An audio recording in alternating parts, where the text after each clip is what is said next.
You and I have known Jeff White for so many years. Jeff is who brought me into the pro-life movement back with Yes. Operation Rescue. Yes. And he trained me up, and now him doing survivors and bringing me in to help train other young people.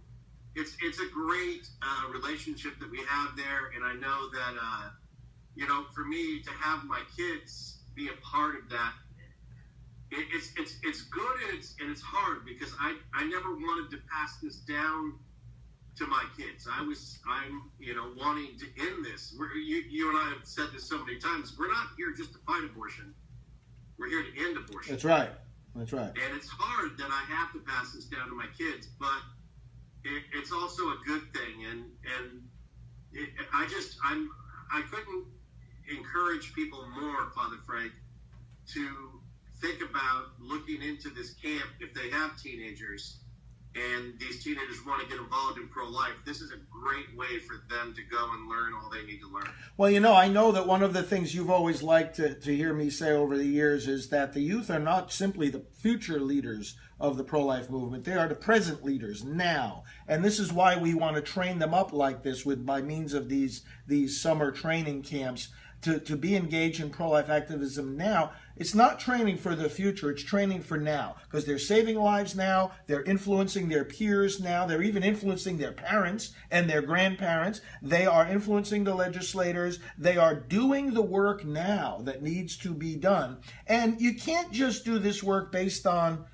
goodwill. You do need to learn the arguments and the dynamics of activism and the do's and don'ts and some of the legal parameters of this work. We need to train our young people so that they won't, when they see how hard the battle can become, that they won't be taken by surprise when they face those obstacles, but rather they can say, okay, this is exactly what I trained for. When people start rejecting them.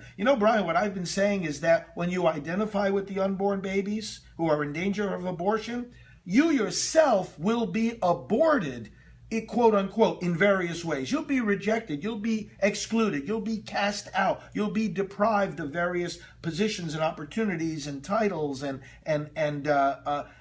we have to, part of training our young people, isn't it, is to make them aware there's going to be a price to be paid. Don't be surprised when it happens, and don't drop out of the movement when it happens, but persevere, go through those obstacles, and we're going to see victory.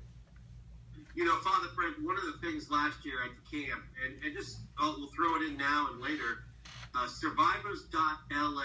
Survivors.la is the website if you want to find out more about camp. The early bird special is going on still until June 15th.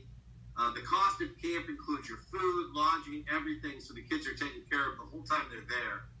But one of the things last year, Jameson was down at the Embarcadero area in San Francisco, and we were sidewalk jogging and holding signs, and the police came and tried to tell us that we couldn't be there. And what we do at Survivors Camp is we let the young people actually interact with the police and explain their rights. Good. Right. And Jameson got to do that last year and be a part of talking to the police. And eventually the police came back and said, yep, you're right. You guys can be here.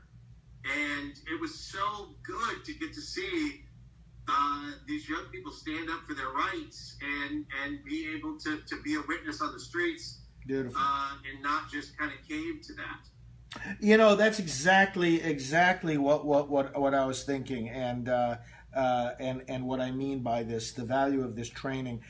They see it, they get immersed in it, they realize that they can do it, and so this training involves instructional sessions, it involves prayer, right? It involves talks, it involves actually being out there on the streets, actually in front of the abortion mills,